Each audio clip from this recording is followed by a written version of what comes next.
Bueno, buen día para los que están desde la web. Me vuelvo a presentar. Yo soy Pablo García, soy ginecólogo y soy mastólogo, me dedico mucho a mama y vamos a sacar esto, permítanme, porque si no termino ahogado para el final de clase.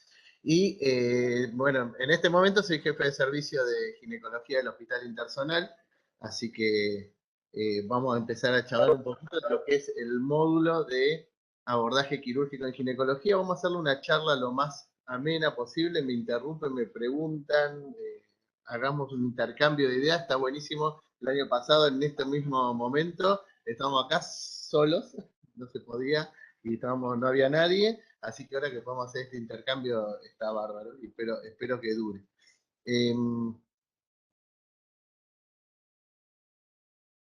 A ver si logro pasar de diapositiva. Bueno, este es un... bueno,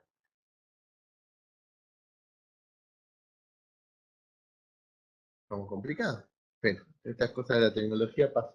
Me pasa acá en la pantalla y no me pasa en el...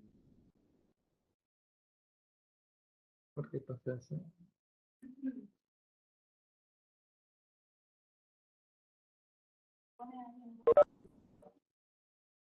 A ver, no, me pone... no sé. Bueno, voy a dejar de compartir y volver a compartir. Disculpen, ¿eh? Siempre pasan estas cosas.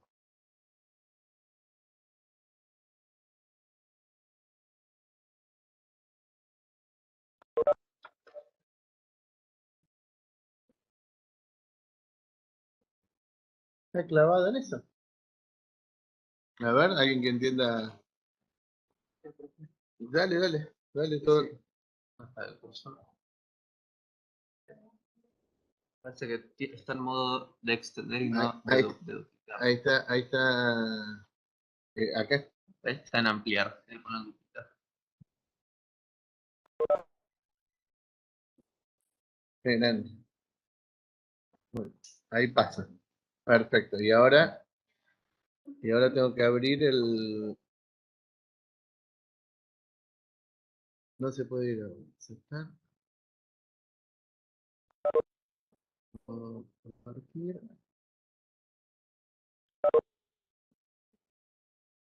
Comparto. No, si no lo puedo poner bien. No. Acá. Suficientes. Ah, bien. Genial. Buenísimo. Sí, estoy grabando. Ok, hay un botón acá.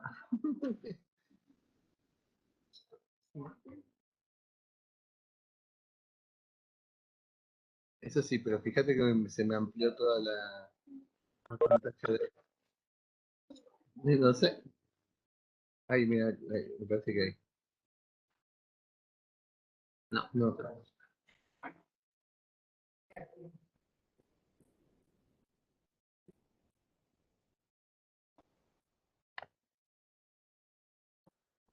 no toco más Ahí. nada. No Ahí. toco más nada. Bueno, muy bien. Bueno, espero se escuche bien, todo bien. Arrancamos una vez. Las cosas pasan con la tecnología. Bueno, entonces, vamos a ver toda la parte que tiene que ver con ginecología y mastología. Van a ser 5 módulos. Bueno, todos acá el plantel docente de la cátedra que nos conocen. Van a ser 6 módulos, de los cuales 5 van a tener actividades presenciales y uno va a estar en la plataforma.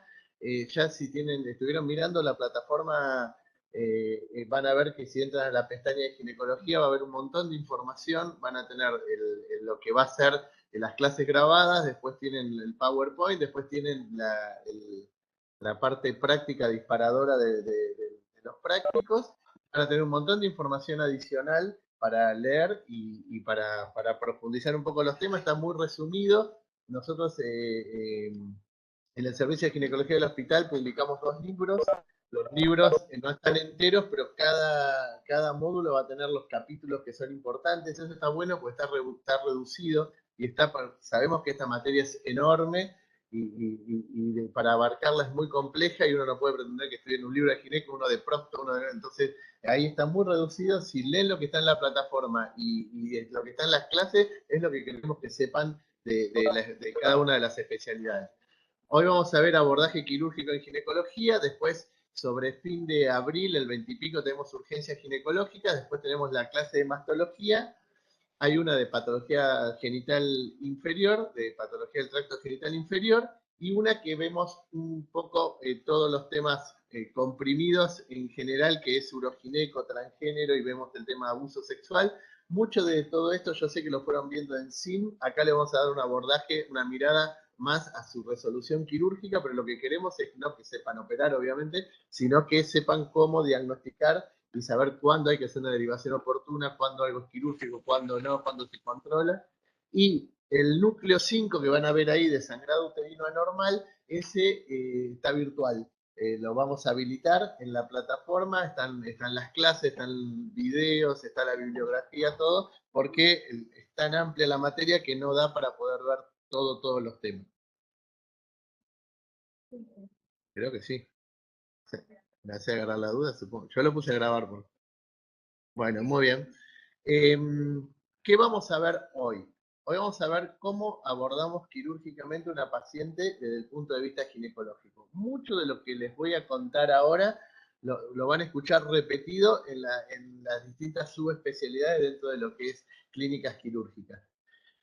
Obviamente con una mirada más ginecológica en este caso. Vamos a ver cuáles son las vías de abordaje más frecuentes en ginecología, cómo se prepara una paciente para realizar una cirugía ginecológica, cuáles son los principales cuidados que tenemos que ver en el postoperatorio ginecológico, cuáles son las complicaciones más frecuentes, y una cosa que va a atravesar, y se los voy a decir un montón de veces porque tiene que quedar grabado, es la importancia del consentimiento informado.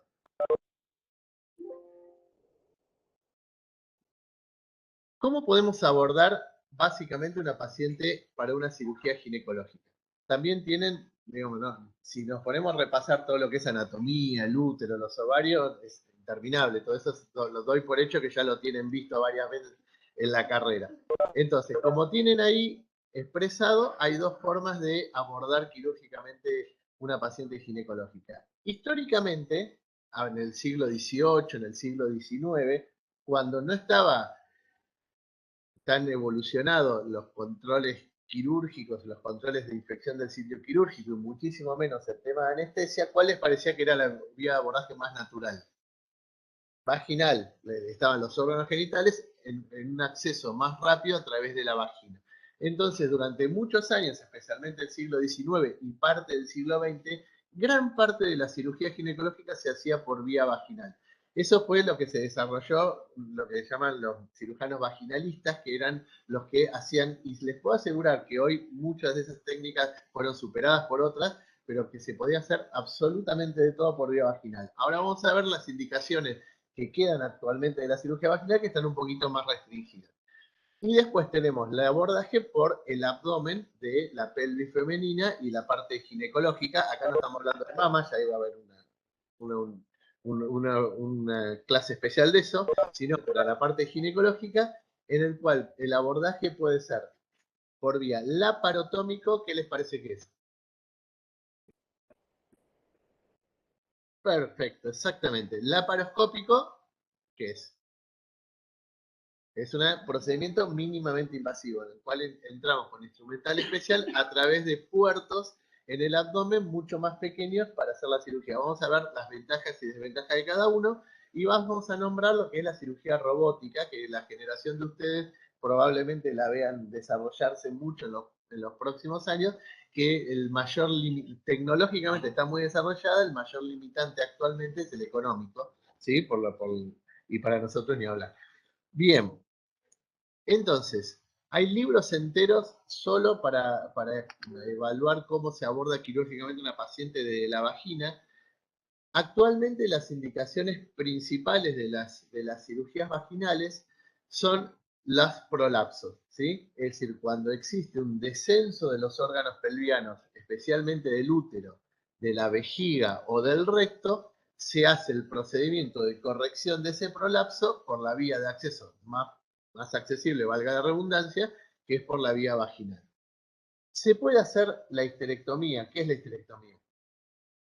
Exacto, la extirpación del útero se puede hacer también por vía vaginal.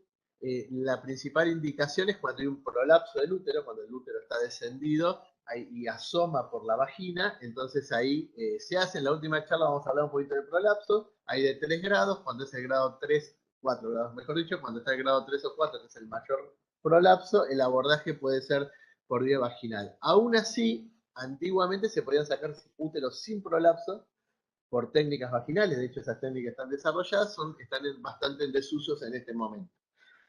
Las famosas lesiones obstétricas, ¿sí? Desgarros, epicios que cicatrizan mal, desgarros cervicales, también su resolución es por vía vaginal. A veces se hace en el mismo momento del parto, un desgarro cervical sangrante, un desgarro vaginal, y a veces son secuelas a largo plazo que la paciente le molesta, genera dolor, dispareunia. ¿Qué es la dispareunia? Muy bien, entonces a veces hay que hacer correcciones de secuelas obstétricas que posterior, y eso se hace también a través de la cirugía vaginal. ¿Qué es una fístula?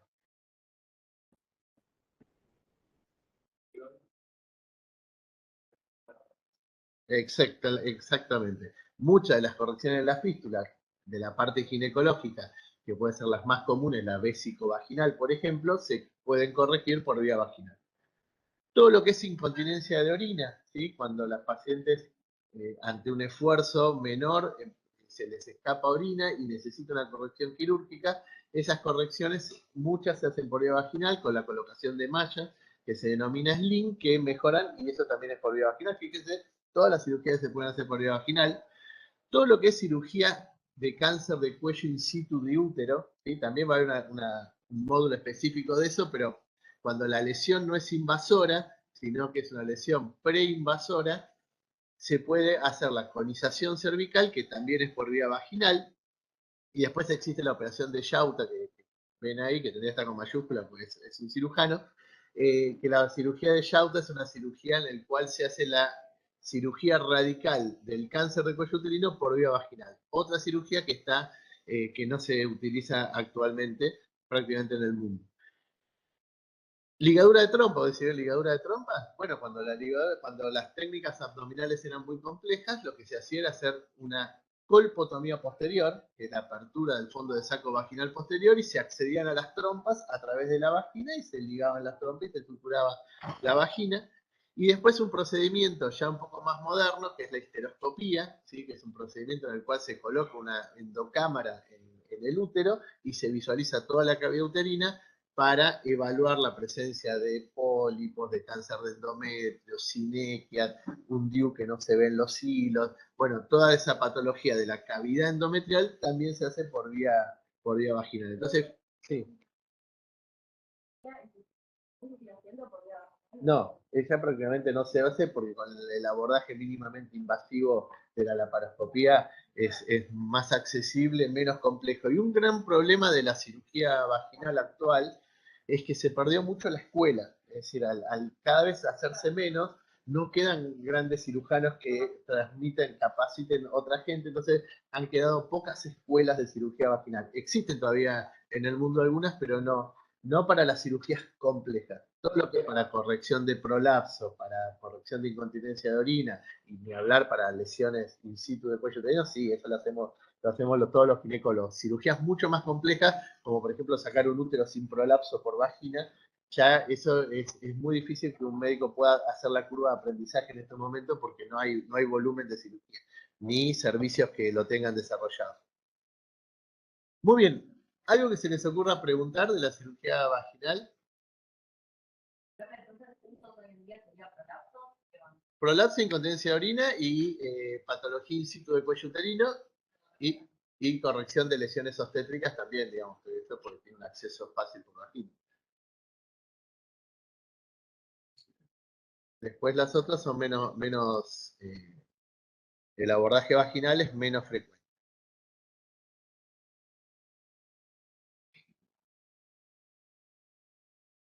El compañero de ustedes dijo muy bien lo que es una laparotomía, en el cual se hace un abordaje de la pared abdominal a través de sus distintos planos.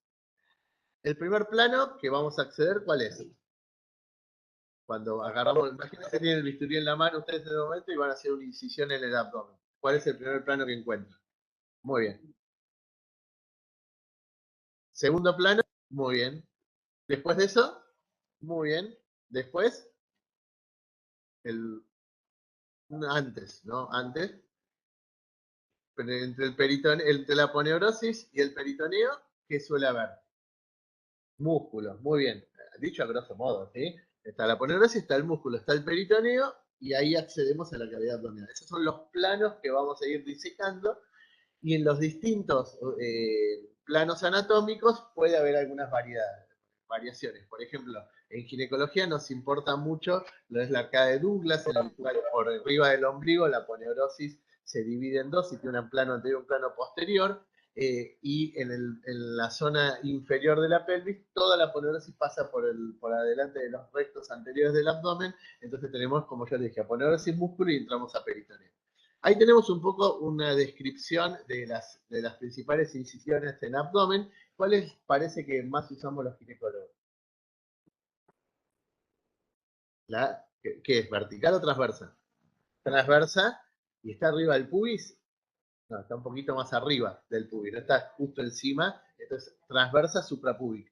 ¿Sí? La transversa suprapúbica, que es la que vemos ahí en la incisión abajo. Para los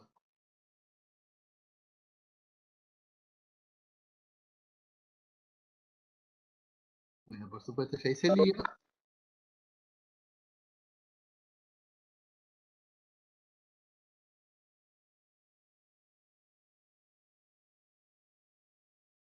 Esperen que quería poner el puntero, pero bueno, ahí lo ven, la transversa suprapúbica, que el nombre más conocido, ¿cómo es? El nombre propio, Pfannestiel, ¿sí? La incisión de Pfannestiel. ¿Y para qué les parece que las podemos utilizar en cirugía? Muy bien, es una de las indicaciones más frecuentes en la cesárea. Y después, para el resto de las cirugías de la pelvis femenina, salvo algunas indicaciones precisas, da un buen abordaje a la pelvis. Por supuesto, no permite una exploración completa del abdomen. Por ejemplo, en cáncer de ovario no vamos a utilizar una incisión, porque en cáncer de ovario necesitamos una exploración completa del abdomen. Una paciente que está con una extrema urgencia, con un shock hipovolémico y necesitamos explorar el abdomen porque tiene un gran hemoperitoneo, por ahí no sabemos cuál es el origen real y le hacemos una cirugía de urgencia, también se habrá abordada por una incisión mediana. Pero les diría que el gran porcentaje de las pacientes que van a ir a una laparotomía se va a poder abordar por la incisión suprapúbica. Entonces, ya les nombré las dos más frecuentes que usamos, es la mediana, la incisión, la Pfannestiel, y después la mediana infraumbilical, que podemos hacer una prolongación periumbilical si es necesario ante, por ejemplo, tumores muy voluminosos como un gran mioma uterino que excede el ombligo, entonces por ahí necesitamos extendernos un poco más para poder hacer un abordaje completo y extirpar toda la pieza quirúrgica.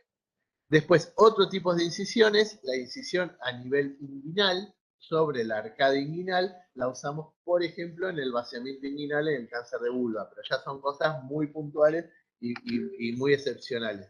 Todo lo que sea incisiones tipo McBurney, subcostales, todo es muy poco frecuente que se usen en ginecología, igual que las paramedianas. La incisión de Pfannestiel no vamos a profundizar demasiado, pero tiene algunas ventajas y algunas desventajas. Yo sé que no creo que lleguen a leer ahí, está muy chiquito, pero a ver, ¿qué les parece? ¿Cuáles son las ventajas de la Pfannestiel con respecto a la incisión mediana? Sí, muy bien. Mejora la parte estética. Ahí no estamos de acuerdo. Eso, entonces pues, tiene más riesgo de sangrado, porque en la excisión de Pfannestiel hay muchos vasos perforantes de los rectos que se disecan, entonces hay más riesgo de sangrado. Ese no sería un beneficio, digamos, pero con respecto a la mediana, pero está buena la diferencia. ¿Señor? Exactamente, eso es una ventaja. La Pfannestiel es menos eventrógena que la mediana. No, en la disociación de la pelvis se puede acceder con las dos similar. ¿Qué más? Exactamente, muy bien. Tienen menos dolor postoperatorio porque hay menos resección nerviosa y se tolera mejor que la mediana.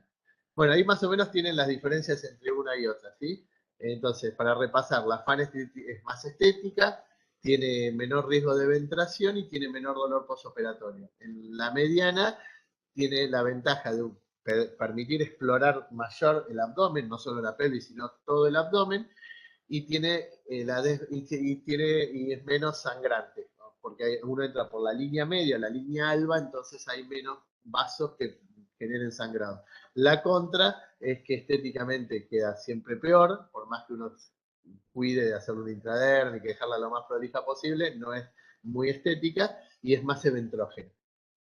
A ver, ya que estamos, así vamos repasando algunos temas. ¿Qué diferencia hay entre visceración y eventración? No me contesten ahora, vamos a ir un poquito más adelante que les voy a mostrar algunas cosas. Bueno, ahí vemos cómo están disecando. Perdóname, no te entendí. Que no están pasando la diapositiva. No, no la pasé todavía. No, no la pasé. Ahí ven en la foto, que bueno, después lo van a ver mejor, esto está subido a la plataforma, cómo van disecando los distintos planos. Ahí están entrando en el plano aponeurótico. Bueno, esto es un poquito lo que les contaba recién, cuáles son ventajas y desventajas de las incisiones verticales y las manestil. Esto no lo vamos a repetir. Y el abordaje laparoscópico. El abordaje laparoscópico se hace, hay que tener un instrumental especial, ¿sí? Que se utilizan punzones para el ingreso al abdomen, después se colocan los trócares, ¿sí? Que son estos elementos que ingresan al abdomen, y a través de esos trócares que tienen distinto diámetro, se introducen las pinzas laparoscópicas, que son similares a las pinzas que usamos en cirugía abierta, pero por supuesto adaptadas para poder hacer una cirugía a distancia. Se utiliza una endocámara que en general en la cirugía ginecológica se coloca un puerto de 10 milímetros a nivel periumbilical.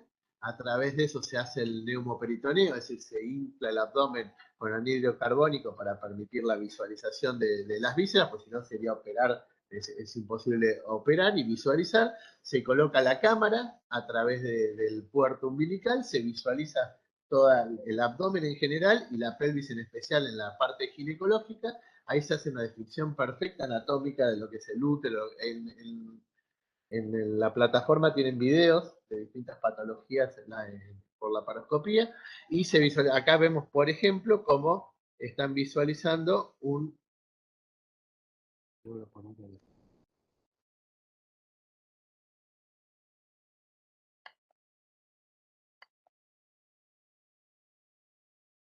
No, no, algo hace que no me deja poner el puntero. Bueno,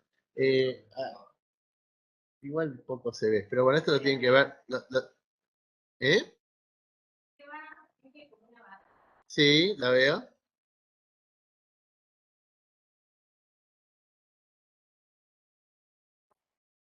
Administrar, usar, copiar enlace. Sé que está por ahí, siempre que lo hago, al final bueno, no importa. Porque aparte igual acá no se ve, realmente no se ve. Pero bueno, en esa imagen que después tienen que ver con más detalle, se ve parte del útero, la trompa, el ovario y un proceso infeccioso ahí ven el puntero, un proceso infeccioso a nivel de la trompa, con salida de material purulento. Es una de las indicaciones. Entonces, acá en este corte, ¿sí? Van a ver, este corte sagital, ven la introducción de la cámara a nivel umbilical. La cámara no solo tiene el video, sino tiene la fuente de luz, porque si no sería muy oscuro y no se vería nada. Y cómo se ven todos los órganos pelvianos y cómo a través de los otros trócares, que en general son de 5 milímetros, se pueden introducir las distintas pinzas para realizar. Y hay tijera, hay material de electrocoagulación, hay separadores, todo lo mismo que tienen en la cirugía abierta está disponible para cirugía laparoscópica y tienen algunos ejemplos de pinzas. Ventajas de la cirugía laparoscópica con respecto a la cirugía laparotómica.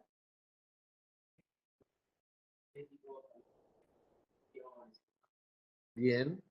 ¿Alguno más?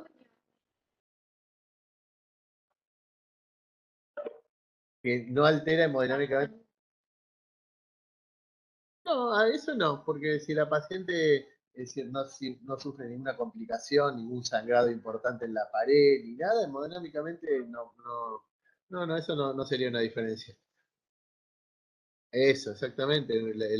Muchas cirugías se transformaron en ambulatorias a partir del uso de la cirugía laparoscópica. Bueno, todo lo que dijeron es verdad, lo repito por el tema de los que lo están viendo que no escucharon, que obviamente mejor resultado estético, bueno, hay incisiones, tiene una más rápida recuperación, menos dolor y menos, eh, ¿cómo se llama? Y menos días o tiempo de internación. Y la cirugía robótica tiene las ventajas de la laparoscópica con la posibilidad de que el cirujano, no sé si han visto algún video, el cirujano opera en forma remota con joystick, ¿sí? Con una joystick que se coloca en la mano y pone la cabeza en esa consola y tiene una visión 3D del abdomen. Y sobre la paciente hay un ayudante que le está cambiando las pinzas y le está colocando los distintos elementos de cirugía a través de los portales, y las ventajas que tiene es muchas, en el sentido que tiene todas las ventajas de la laparoscopía y permite cirugía a distancia, es decir, podría estar el cirujano operando en Estados Unidos y la paciente en Japón y están, mientras el ayudante esté en general, no pasa eso, en general están en el mismo ámbito quirúrgico, pero perfectamente se podría hacer remoto. Los movimientos que tienen los portales por el robótica son mayores incluso que la mano humana. Porque el gran problema de la laparoscopía es que hay maniobras que uno hace con la mano que en la laparoscopía común es difícil llevarlas a cabo. Entonces es bastante difícil hacer nudos, al pasar puntos, laparoscópicamente es más complejo. El Da Vinci tiene todas esas ventajas de los movimientos, incluso más que permite que la mano humana.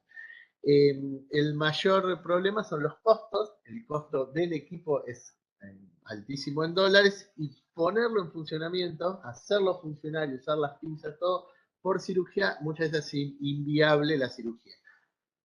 Lo usan mucho los urólogos, se usa mucho para cirugía prostática, mucho en el mundo, no estamos hablando de nuestra realidad, para cirugía prostática porque permite la conservación de todos los plexos nerviosos, que es muy difícil con otros abordajes. Entonces las disfunciones eréctiles, las disfunciones vesicales que tienen los pacientes después de la cirugía del cáncer de próstata, con la cirugía robótica se minimizan mucho. ¿Qué me decían? Sí, hay en Argentina. Pronto va a haber en Mar del Plata. Ya hay una de las instituciones privadas de Mar del Plata que está en vías de tenerlo. Cuando lo tenga, las otras van a tener que salir corriendo a comprarlo porque vieron que existe ese tema de mercado. Existe hasta en el Gran Buenos Aires, un municipio compró para el hospital un Da Vinci que creo que ya no está en funcionamiento. Lo compraron, pero no lo pudieron mantener. Y en Buenos Aires sí, hay instituciones privadas, varias, que tienen Da Vinci funcionando en este momento. De hecho, hay pacientes que se van de Mar del Plata a operar con el robot. En general, las obras sociales no lo cubre la cirugía, por ahí cubre la cirugía común y la diferencia la tiene que poner el paciente. Eso digo, no les interesa, pero para que vean los excesivos costos. Por ejemplo, en Estados Unidos hay robot en la mayoría de las instituciones, por lo menos grandes, y en algunos lugares tienen 2 o 3, ¿sí? Porque lo usa cirugía general, lo usa gineco, lo usa uro, y tienen mucha utilidad. Es lo que se viene, conózcanlo, probablemente en el sector público en Argentina esto sea ciencia ficción por mucho tiempo, pero está funcionando en el mundo y existe. Muy bien. ¿Cómo elegimos o cómo decidimos? Estamos viendo, estamos bárbaros. ¿Cómo elegimos o cómo decidimos a una paciente ginecológica si le vamos a hacer una cirugía convencional o si le vamos a hacer una cirugía con un abordaje mínimamente invasivo? Porque, digamos, no todas son flores para la laparoscopía, sino que tiene sus indicaciones. Y a veces, si uno hace mala indicación, esto para todo en medicina, uno termina haciendo más daño que beneficio para el paciente. Entonces, hay algunos elementos a tener en cuenta cuando vamos a decidir, ¿sí? Entonces tenemos que pensarlo y eso se denomina táctica quirúrgica. Existe la táctica, es pensar qué le vamos a hacer al paciente, qué es lo mejor para el paciente, y la técnica. ¿sí? La técnica es cómo lo hacemos operativamente del paciente. Por lejos la táctica es igual o más importante que la técnica, porque si elegimos mal, después por más que sepamos cómo hacerlo, siempre metemos la pata. A veces tenemos que pensar bien qué vía vamos a abordar cuando la patología, de acuerdo a la patología que nos vamos a encontrar. Si encontramos un útero miomatoso, excesivamente voluminoso, 20, 25, 30 centímetros, que a veces llega casi hasta el borde del hígado, igual que un tumor de ovario, no hay forma de entrar con el laparoscopio, porque no tenés por dónde introducir la laparoscopía. Todo tiene zonas grises, que después lo vamos a seguir, los próximos temas los voy a volver a esto. Pero en general, patologías muy complejas ginecológicas con tumores muy voluminosos, como a veces puede existir, puede complicar la vía laparoscópica y decidir una vía laparotómica. Las patologías asociadas, por ejemplo, ahí tenemos, después lo ven bien, una endometriosis severa, ¿sí? Es cuando hay toda una adherencia, que es como si le echaran plasticola en toda la pelvis y está todo adherido, todo pegado a los intestinos, las trompas, los ovarios, el Douglas, no hay forma de separar todo, a veces es muy complejo, con un abordaje, necesitas un abordaje más abierto y con más acceso como lo da la laparotomía, y es muy difícil abordarlo laparoscópicamente. Y también cuando hay patologías asociadas de otros órganos, ¿sí? Si se asocia, si hay que hacer resección de vejiga, hay que hacer resección de intestino, hay que separar intestino, todo. No digo que no se pueda hacer laparoscópico, porque en manos entrenadas por ahí se puede hacer, pero hay que ponerlo en la balanza cuando vamos a decidir con la paciente, y después, como les voy a decir varias veces, la decisión es en conjunto con el paciente. Nosotros en medicina sugerimos, aportamos nuestra ciencia y nuestro arte, pero el que decide finalmente es el paciente por el consentimiento. Entonces hay patologías que por sus características es muy difícil abordarlo laparoscópicamente. Esto es fundamental, es el entrenamiento que tenga y la experiencia del cirujano, ¿sí? Si está un residente, yo estoy con un residente de primer año en el hospital y le estoy enseñando el abordaje laparoscópico, le voy a hacer ingresar a una paciente más o menos delgada, sin cirugías previas, para ligar las trompas. Obviamente va a ser el grado de complejidad de cada uno.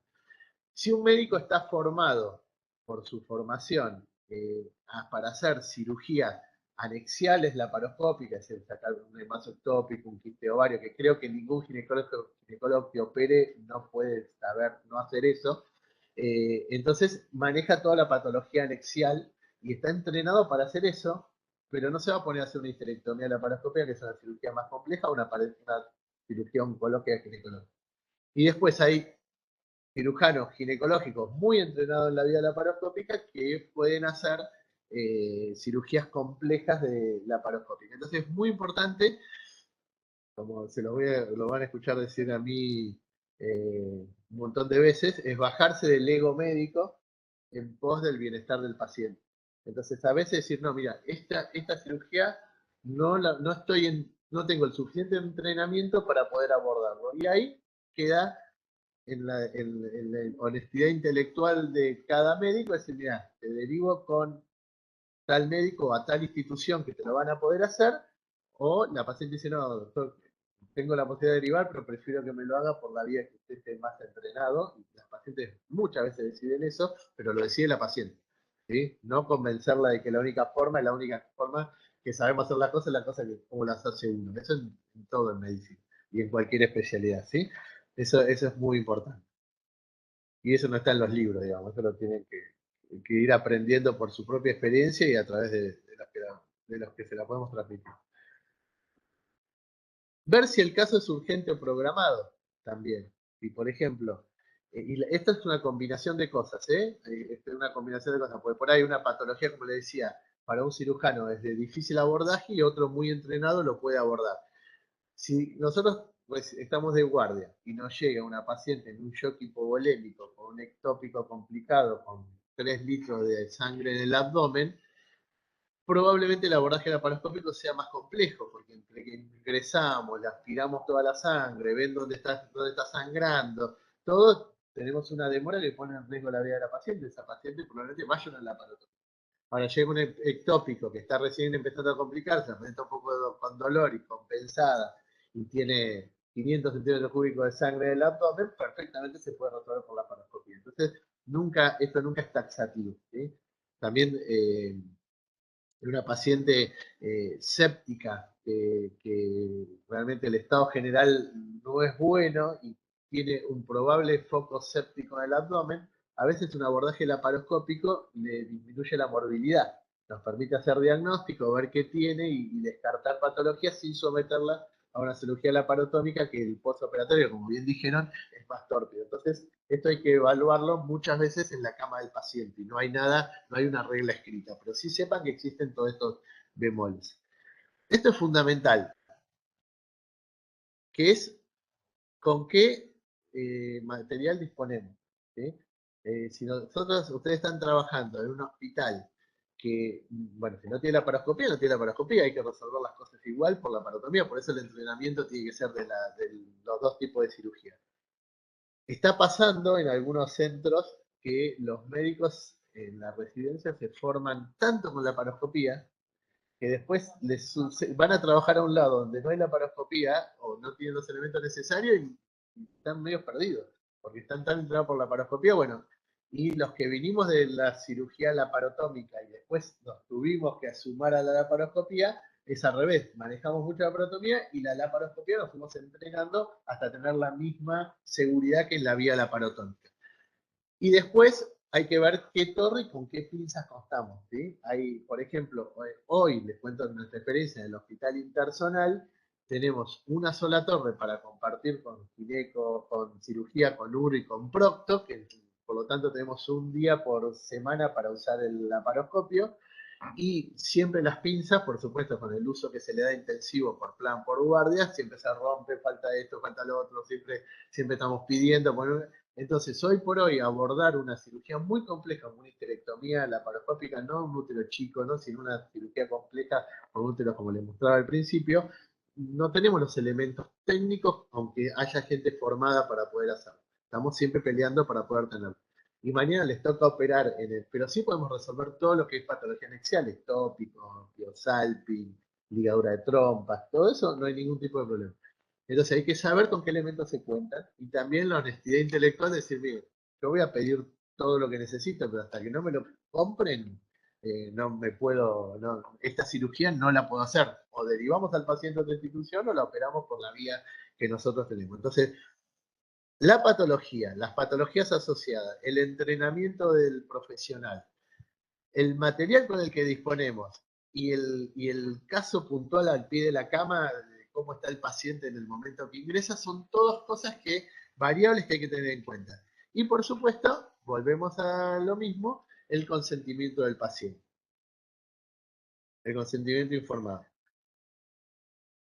Siempre existe consentimiento del paciente en cualquier práctica médica. Esto por ahí lo van a ver en legal que usan este año, ¿no? Bueno, probablemente lo vean en legal, si no yo me dedico a medicina legal también, digamos, soy médico legista, entonces me gusta introducir todos estos temas para que lo vayan escuchando y viendo. Cada vez que se sienta un paciente delante de ustedes, se establece un contrato. ¿Sí? Como cuando compran el celular y le ponen internet, que firman un contrato, bueno, siempre se establece un contrato. ¿Vieron la letra chica que firma y no tienen ni idea? O cuando hoy ponen el clic, acepto términos y condiciones y no saben lo que firmaron. Bueno, se establece ese contrato. Es un contrato vinculante en el cual hay derechos y obligaciones de las dos partes, no solo derechos del paciente y obligaciones nuestras. ¿Sí? Los médicos tenemos derecho a ser bien tratados, tenemos derecho a cobrar honorarios, sea la forma que sea, por la atención, puede ser una institución pública, privada, obra social, lo que sea, pero tenemos derecho a vivir de nuestra profesión dignamente y tenemos derecho incluso a limitar la consulta cuando decidimos que esta paciente no la vamos a atender más o porque no cumple lo que le decimos, o porque no nos cae bien, no necesitamos decir por qué, pero podemos limitar la atención, salvo que sea una urgencia y salvo que no haya otro profesional al cual pueda continuar la atención. ¿Sí? Es decir, tenemos derecho los médicos, eso no lo pierdan nunca de vista. Y también, por supuesto, tiene derecho el paciente. Y dentro de los derechos del paciente está el ser informado fehacientemente de lo que se le va a hacer o lo que se le va a dejar de hacer. Y eso es para todo. Cuando ustedes le dan una cefalexina a una paciente, existe el consentimiento del paciente. Lo que sí, en algunos tipos de prácticas, ese consentimiento tiene que ser plasmado en forma escrita. ¿Sí? En todo lo que sea intervenciones quirúrgicas, requiere el consentimiento del paciente. Incluso en prácticas quirúrgicas de consultorio, como por ejemplo ser la colocación de un DIU. Cuando tenemos todo un taller de planificación familiar donde van a practicar poner DIU y todo, y les vamos a traer los consentimientos que firma la paciente. Cuando la paciente va a ser intervenida quirúrgicamente, hay que explicarle qué cirugía, qué patología tiene, por supuesto, cuáles son las distintas alternativas de tratamiento y si la alternativa es quirúrgica, qué cirugía hay que hacerle, cuáles son las características de la cirugía y qué complicaciones puede tener. Y qué pasa si no se lo hace. ¿Sí? Eso hay que charlarlo con el paciente y eso tiene que quedar escrito en un formulario. Que muchas veces a ustedes les habrá pasado, espero que no, pero que hayan ido a internarse a una institución para algún tipo de cirugía y le dan un papel que le dicen firme acá, la secretaria en la puerta y bueno, ese papel la validez legal es mínima, porque ese papel es una cuestión genérica que dice, bueno, usted viene acá, se opera y por ahí se muere. ¿No? Dice básicamente, dice eso, una letra chiquita que no sirve de nada.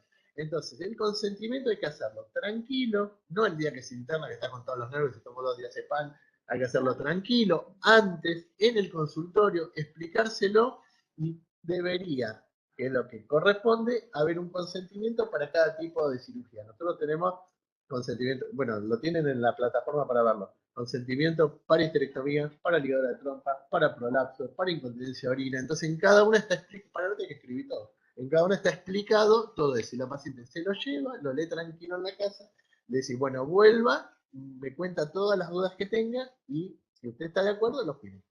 ¿Sí? Y eso va a la historia. El consentimiento, bueno, para la laparoscopía no es exactamente lo mismo y tienen que hacer el consentimiento quirúrgico en el cual todo lo que está arriba se le explicó y la paciente decidió con nosotros cuál es la mejor vía de abordaje. Bueno, preguntas hasta acá sobre vías de abordaje, ¿no? Más o menos bien, va bien. La preparación prequirúrgica, esto es transversal a cualquier tipo de cirugía, muchas de las cosas las van a escuchar, algunas cosas van a escuchar que les va a sonar un poquito raro, por ahí es distinto a lo que van a escuchar frecuentemente y puede haber variaciones de acuerdo a cada especialidad, cada maestrito con su librito y todo. Los estudios prequirúrgicos habituales que pedimos para cualquier cirugía ginecológica es un laboratorio mínimo con un hemograma, una glucemia y un coagulograma. Sí, el coagulograma para saber que está bien la hemostasia. Siempre sepan que el coagulograma que pedimos, que es el KPTT, el tiempo de protombina, es vía extrínseca, es decir, que puede tener una coagulopatía la paciente y nosotros no detectarla con el coagulograma común, no detecta todas las enfermedades. Por eso es muy importante el interrogatorio. Si la paciente dentro de los antecedentes dice, cada vez que me suena la nariz estoy media hora sangrando, o en mi familia todos terminan con medicación porque sangran, los problemas en los partos, hubo mucho sangrado en los partos, todo. Si la cirugía no es una urgencia desprogramada, no cuesta nada hacer la interconsulta con el hematólogo que busque el factor 5 Leydig, el von Willebrand, son patologías que no detectamos con un coagulograma común. Tan es así que van a ver en normas de que ni siquiera es necesario pedir un coagulograma si el paciente no tiene antecedentes, porque es poco lo que detecta, pero bueno, sí, lo pedimos. El hemograma en ginecología es importante, bueno, en todo, pero en ginecología es importante por el tema de que si nosotros operamos pacientes, por ejemplo, con una miomatosis que tuvo muchos sangrados menstruales o hipermenorrea, a veces tiene hematocrito bajo y a veces necesitan tratamiento previo a un abordaje quirúrgico antes. Es decir, tratamos de no llevar ninguna paciente con un hematocrito por abajo de 30, ¿sí? Si puede ser un poco más mejor, pero por abajo de 30 no, y muchas veces hasta el mismo anestesista te rechaza el paciente si está muy bajo. Por eso también es importante la visita preanestésica para consensuar estas cosas. El electrocardiograma, las normas dicen que si es un paciente joven, sin patologías y en el interrogatorio no hay antecedentes, ni siquiera necesitaría un electro para entrar al quirófano. Eso es lo que dicen las normas. Mayor de 60 años con comorbilidades, sí. Eso dicen las normas. si querés llevar a un paciente sin electro al quirófano, el anestesista te lo manda de vuelta, y está bien, digamos, no está mal tener un electro, no cuesta nada, y tenemos el 99% de las veces da normal y no pasa nada. Si también hay mucha patología cardíaca, mucho que el electro no va a dar demasiado y no va a permitir el diagnóstico, pero para la paciente que va para una cirugía programada, corresponde que tenga un electro. Placa de tórax también absolutamente discutible. Ahora con todo el tema del COVID siempre se pide, pero también lo mismo, no hay ni evidencia científica que diga que una placa de tórax prequirúrgica en un paciente sin antecedentes y comorbilidades tenga aporte absolutamente nada a la evolución postoperatoria. Del TNM ya lo vamos a ver, lo van a ir viendo. Solamente nosotros cuando vamos a operar a una paciente oncológica, el TNM saben que es la clasificación de tumores, que es un consenso mundial, en el cual el T es el tumor, N es las ganglios y M la presencia de metástasis. Entonces nosotros cuando llevamos un cáncer de mama, un cáncer de endometrio, un cáncer de cuello, hacemos una estadificación previa clínica a qué TNM tiene, que muchas veces después, por ejemplo, en la cirugía de cáncer de endometrio y en la de mama se termina de definir cuando se recibe la anatomía patológica.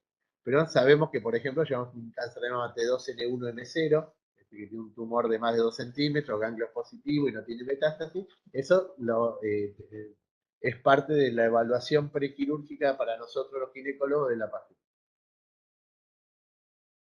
La internación siempre se hace lo más cercano a la cirugía posible.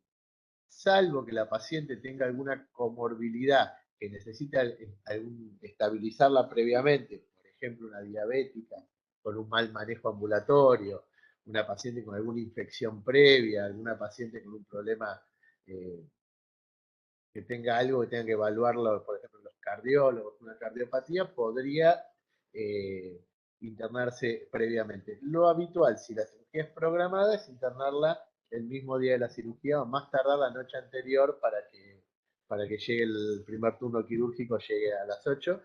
Eso pasa en el hospital, que le internamos el primer turno, lo esperamos, más que nada también por tener la cama disponible. Pero lo lógico sería internar el mismo día de la cirugía.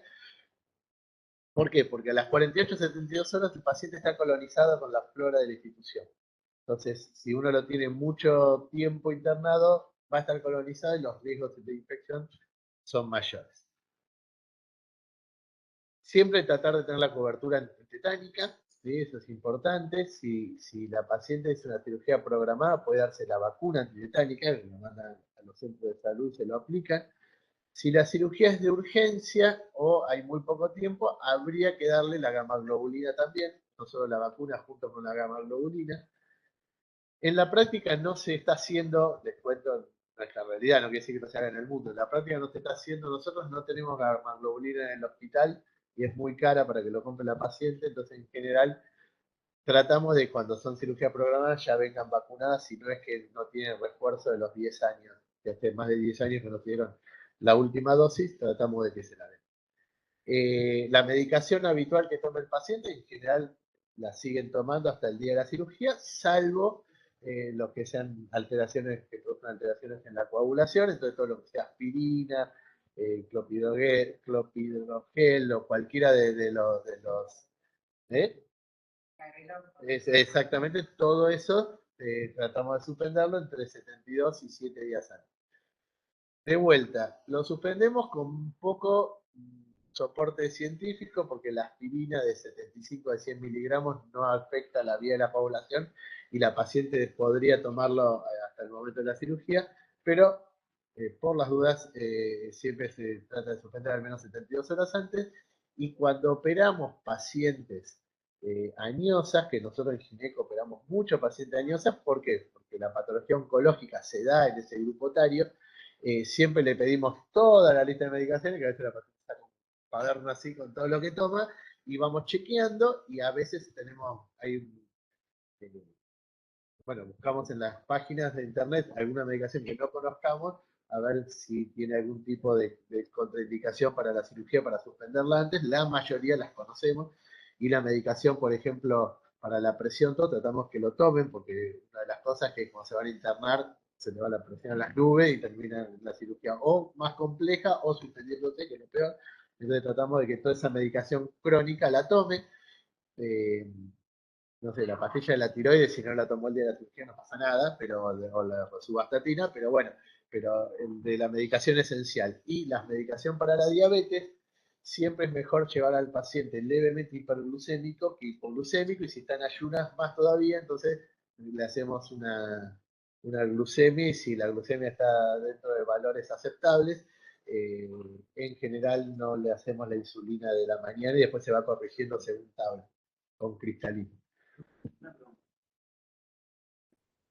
Entre 72 y una semana antes, de acuerdo a qué esté tomando, cuál esté tomando. Si está con heparina o está con Clexanes, en general se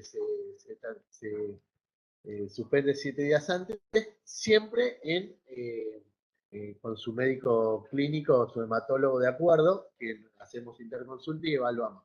Porque, por ejemplo, paciente, no me quiero ir por las ramas, porque si no, la clase dura 14 horas. Si una paciente, por ejemplo, nos ha pasado que tiene un stent recién colocado, y no es una cirugía extremadamente de urgencia, hemos arreglado con el hematólogo, decir, mira, tiene que estar anticoagulado sí o sí un año, bueno, aguantemos 9 meses, pero no lo hagamos ahora que hace 3 que tiene puesto un stent. La cirugía no es oncológica, es una cirugía en prolapso, algo que puede, y no, se prioriza la patología, porque hay muchas comorbilidades con las pacientes, ya les digo, una paciente joven que se va a ligar las trompas, se va a operar de un quiste de ovario, raramente tiene comorbilidades importantes, pero las pacientes grandes sí, entonces hay que ser cuidadosos de todo eso. Y siempre una evaluación clínica, en ese tipo de pacientes, una evaluación clínica previa y que nos den el ok que están en condiciones quirúrgicas. Así como la paciente HIV positiva, así esté con carga viral indetectable y esté todo bien, la mandamos a su infectólogo y que nos dé el ok de que está en condiciones de hacer la cirugía. Es cirugía programada, digamos, la que viene a la guardia con una cosa aguda, obviamente todo eso es mucho más rápido en el momento. Preparación colónica para cirugías pelvianas, a veces conviene que el colon esté lo más vacío posible, previniendo algún tipo de lesión del colon. La evidencia científica hoy por hoy cambió muchísimo y prácticamente no se hacen preparaciones colónicas, salvo en casos muy puntuales. En la cirugía de cáncer de cuello de útero más grande que hacemos, que el Bergen-Mates, que se llama, Bergen-Mates, no importa que se lo acuerden, en la plataforma hay un video de esa cirugía, que es la anexohisterectomía total, radical, con parámetros y con parte de vagina. En esa generalmente le preparamos el colon incluso para que nos facilite el campo quirúrgico y para alguna lesión. Pero en la gran cantidad, la gran mayoría de los pacientes no se hace más preparación colónica. Cuando lo vean con los coloproctos van a ver que le van a reforzar eso que les estoy diciendo. Rasurado del pubis, bueno, ahí el no tiene dos connotaciones. Una, que muchas ya no tienen más vello en el pubis porque ya se puso de moda el tema del rasurado, así que ahí no. Y si tiene el vello, se deja. No se rasura más el pubis como era en mi época cuando yo entré a la residencia, que todas tenían que rasurarse. Quizás si va a ser una incisión mediana infraumbilical, perdón, una incisión de Pfannenstiel, transverso de pubis, que toda esa zona justo está cubierta de vello, bueno, ahí sí, bajarlo un poquito para que nos deje esa zona sin vello. Pero no es de rutina hacerlo para nada, esa es una de las cosas que cambió.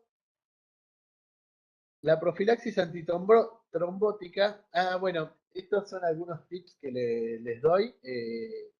Eso que tienen arriba es un calculador, salió en el 2018, salió el TNM8, después de muchos años que no estaba actualizado, habían pasado más de 10 años que no se actualizaba, salió la clasificación, es bastante compleja, pues se han agregado muchas variables, en mama, por ejemplo.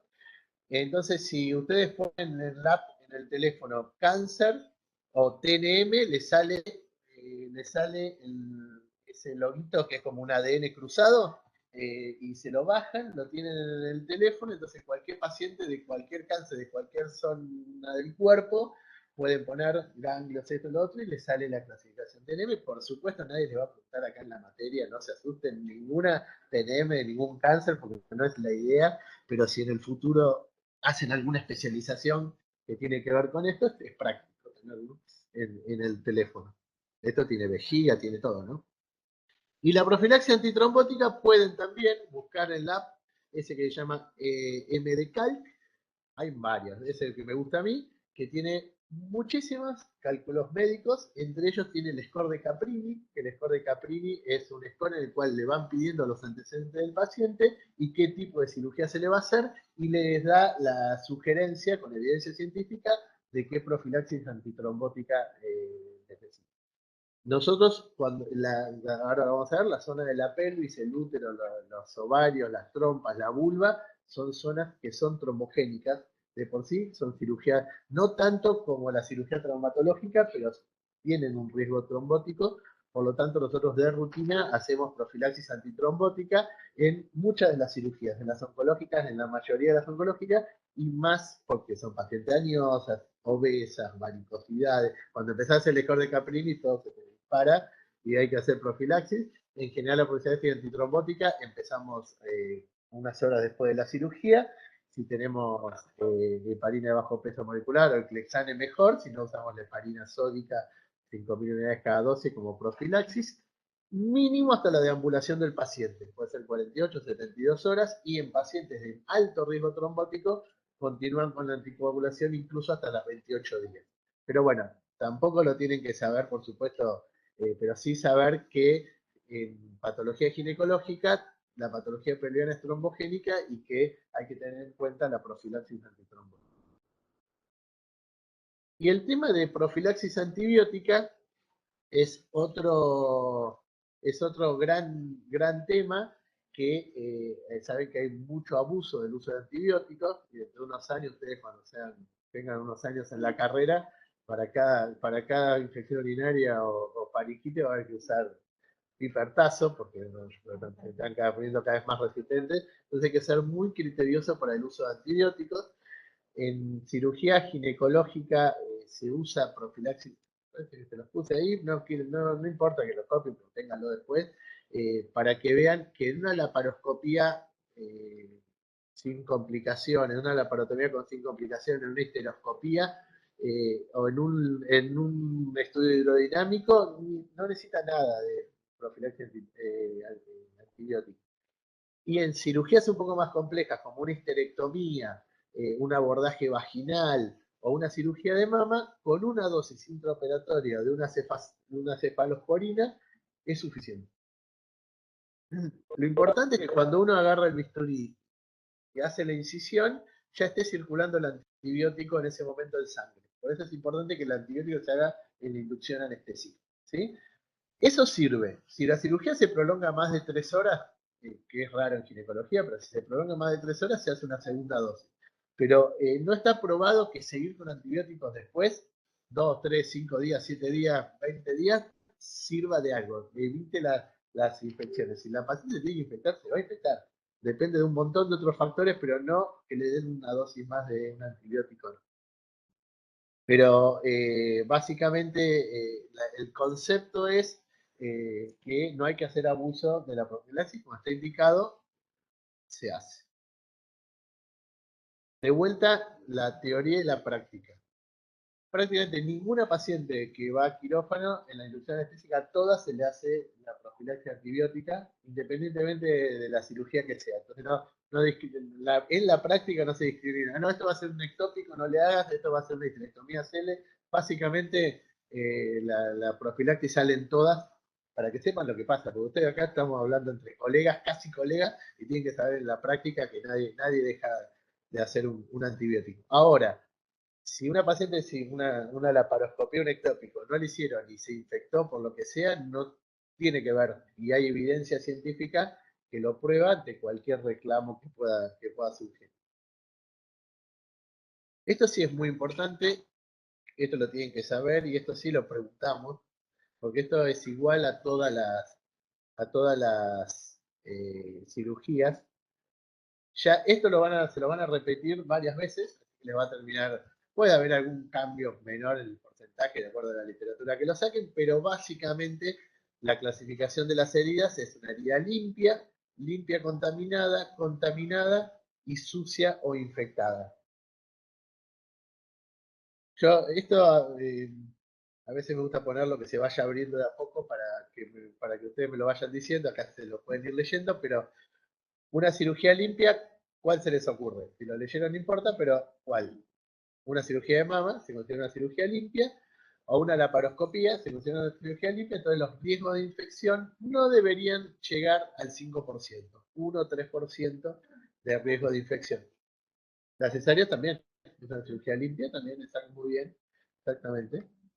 Un quiste ovario, cualquier cirugía vaginal o cualquier cirugía que se abra vagina es una limpia contaminada.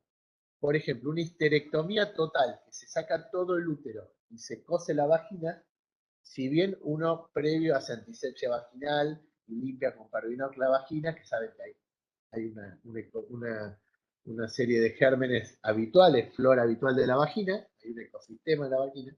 Si uno abre el útero, saca el útero y queda la vagina expuesta a la cavidad abdominal, ya se considera una limpia contaminada. Y esto tiene que ver un poquito con lo de la profilaxis que les mostraba antes. Vieron que esas cirugías sí llevan profilaxis antibiótica, mientras que una cirugía limpia no necesita. Bueno, tiene que ver un poco con esto. Habla de un 5 al 8% de riesgo de infección. ¿Sí? Entonces, menos de 5 hasta un 10, si se lo quieren acordar así más mnemotécnicamente, de riesgo de infección. ¿Justifica darle 5 días de antibiótico? Por eso no. Es menos de un 10% y con la profilaxia antibiótica debería, en su gran mayoría de los casos, dar bien esa paciente. La cirugía que se considera contaminada es un riesgo de infección bastante más alto, 20 a 25%, y eso tiene que ver a veces cuando entra una paciente de la calle sucia y todo, y se hace una cirugía que en general no es ginecológica, pero puede ser una cirugía de un cuerpo extraño punzante, puede estar embarazada, puede ser una cesárea de urgencia. Cuando no se toman todas las medidas de asepsia que corresponden por la urgencia del caso, se considera que es una cirugía contaminada. Cuando tiene un absceso tubovárico, piosalpix o un proceso infeccioso pelviano, como puede ser una apendicitis supurada también, puede ser una colecistitis gangrenosa, ya en cada sector de cirugía van a ir viendo eso, también se considera una cirugía contaminada, o si inadvertidamente se abre una víscera hueca y uno se da cuenta del momento y toma todas las medidas y evita que se vierta el material y se hace la sutura, todo, se considera una cirugía contaminada. Esas pacientes sí requieren tratamiento antibiótico más prolongado, de acuerdo al caso y a la patología, pero en general, por ejemplo, un absceso tubovárico recibe antibióticos 5 días endovenoso y después 10 días biorales, es un tratamiento de 15 a 21 días de antibiótico. Y después la sucia o la infectada, ahí es el ejemplo típico en ginecología, es las pacientes que se hacían abortos, digo se hacían porque a veces ven menos, gracias a Dios, con agujas de tejer o con en algún lugar medio oscuro, digamos, y le ponían una pinza, algo, y le perforaban el útero y el útero se infectaba y eso tomaba contacto con la cavidad. Ese es el ejemplo típico de la cirugía sucia o ya determinadamente infectada. O puede pasar a una paciente que se lesionó el intestino, no te diste cuenta en el momento y la paciente a las 24 o 48 horas empieza a andar mal, se reopera y hay materia fecal en abdomen. Eso ya se considera una idea infectada y que creo que el 40% de infección nos quedamos cortos, digamos, esto ya por definición ya casi te diría que es el 100%, pero bueno, es el riesgo de que esa paciente se infecte ya está infectada de hecho y que se infecte la herida es mucho más alto. ¿Sí?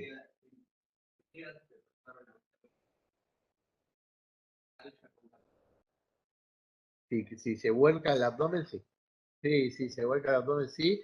Y la diferencia entre contaminada y desinfectada es casi semántica y de libro, porque lo vas a tratar igual, lo vas a cubrir con antibiótico.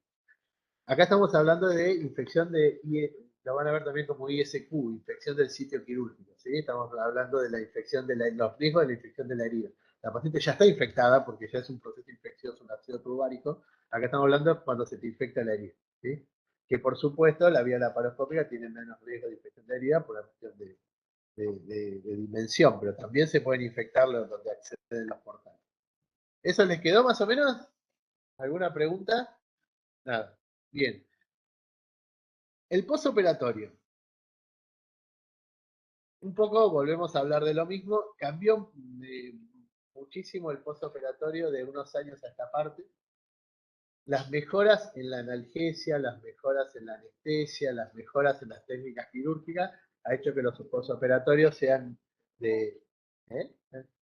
No, no, no, que los postoperatorios sean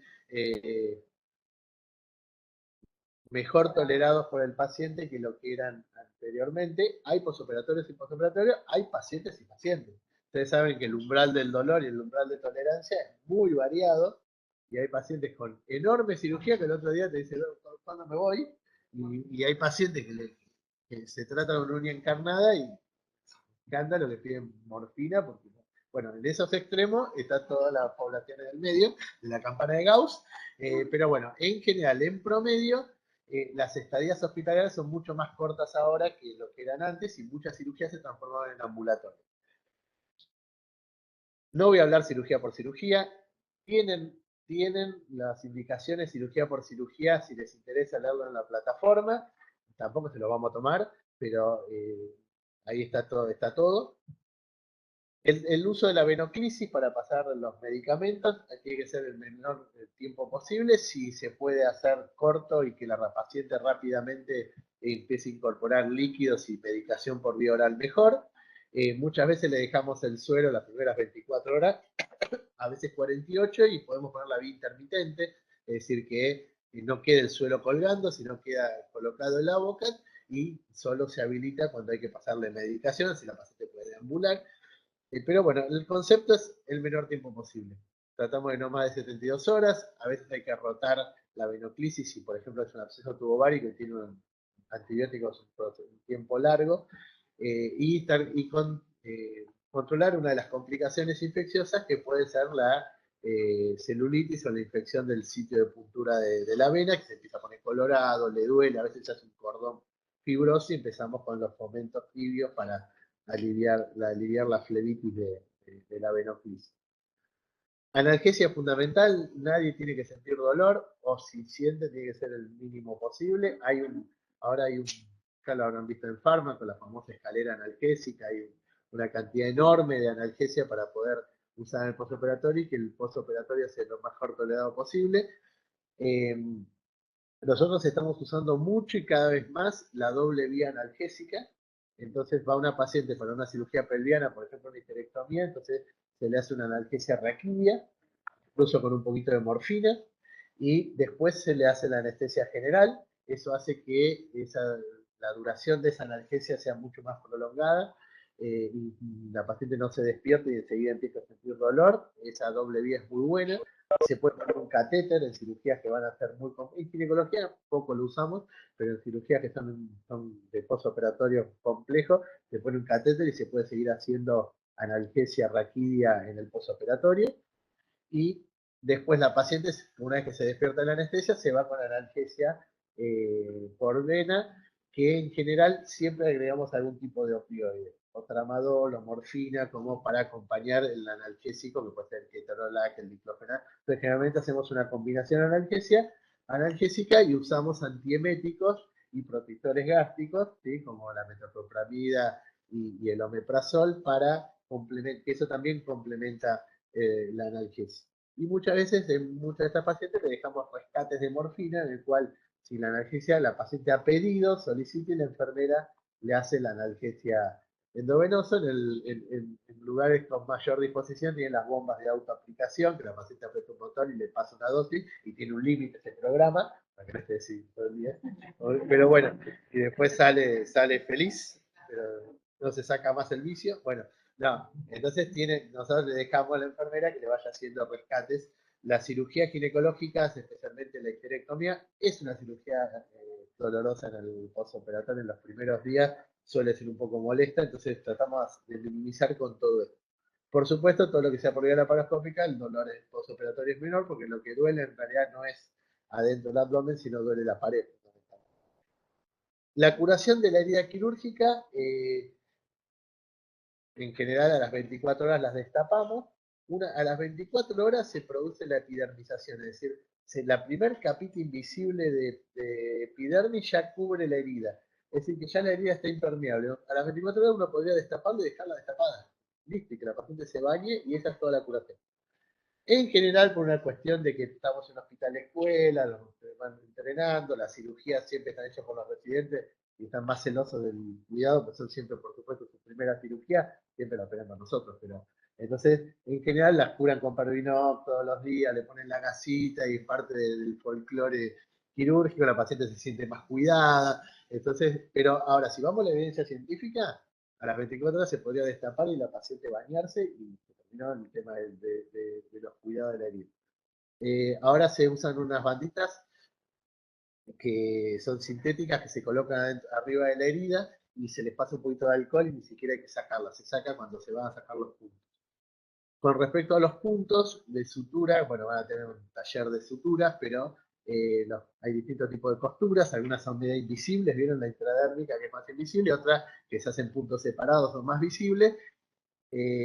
Cuando se hacen, depende del caso que se hace uno u otro, uno trata de hacer siempre el más estético posible, el que más se usa es la Faresteel con intradérmica, típica de la cesárea, si alguno ha tenido cesárea, la ha tenido, y después se puede usar el hilo reabsorbible, que solo se saca solo, que se va solo, o el hilo de nylon, que a los 7 a 10 días el médico lo saca. Con respecto a los drenajes, no en toda cirugía se deja drenaje. Drenaje es un tubo de drenaje que se coloca en la cavidad abdominal o en la axila o en la mama para que evacúe todos los líquidos que se puedan contener. O pueden ser drenajes laminares que se dejan en general en la aponeurosis, por debajo de la aponeurosis, para heridas quirúrgicas que son muy sangrantes en el postoperatorio o uno piensa que puede haber algún riesgo de sangrado, permitir que salga hacia el exterior y no se acumule en la herida. No en toda cirugía ginecológica se utiliza. Cuando se operan en vasectomía, cuando hay hemoperitoneo, cuando hay procesos infecciosos, se dejan de rutina un tubo en el abdomen. O cuando hay dudas en la hemostasia, porque nos sirve de alcahuete para ver a las 24 horas qué tanto volumen de sangre hay en el posoperatorio, o si sangra mucho en el posoperatorio inmediato, tener una de las pautas de alarma más objetivas de verlo en el drenaje. Entonces, eso va a depender del gusto de cada cirujano, no hay una regla escrita, pero en general, en ese tipo de cirugías, o cirugías muy sangrantes, muy complejas, todo, siempre uno deja un tubo de drenaje. El tubo de drenaje conviene no dejarlo más de 72 horas, por lo mismo tema de la colonización, pero básicamente lo dejamos hasta que el débito es escaso, entonces ya sabemos que no está pasando nada en el abdomen, no hubo una complicación inmediata. A veces pasa cirugías que uno fueron muy complejas, hubo que suturar vejiga, recanalizar uréteres, todo, que uno lo deja por miedo a que empiece a pedir orina o que haya un efecto de orina y uno tener un constatado, ¿no? Es una de las complicaciones. Así que los drenajes en general no se sacan antes de las 72 horas, lo más frecuente de pase. La sonda vesical lo mismo. Como la cirugía ginecológica es una cirugía pelviana, muchas veces se utiliza, hay que usarlo con la vejiga vacía, porque la vejiga llena en la cirugía dificulta el campo quirúrgico y aumenta el riesgo de que se lesione. Entonces operamos con vejiga vacía. En muchas cirugías, por ejemplo, una ligadura de trompo, una laparoscopía, todo, se pone la sonda y se saca inmediatamente, y cuando la paciente se despierta ya no tiene la sonda puesta. En todo lo que sea cirugía anexial o cirugía menor, digamos, en general pasa eso. Algunos describen el hecho de que la paciente se orina en el preoperatorio, se la hace orinar, ya ni sonda habría que ponerle, porque por lo que dura la cirugía no se llena la vejiga. Uno en general la sonda la pone para más tranquilidad, uno no sabe si se complica, si se alarga, entonces más tranquilo, no sabe si orinó todo también la paciente. Y después, y aparte como le están pasando, la necesitan, le está cargando con líquidos, la vejiga se llena más o menos rápido.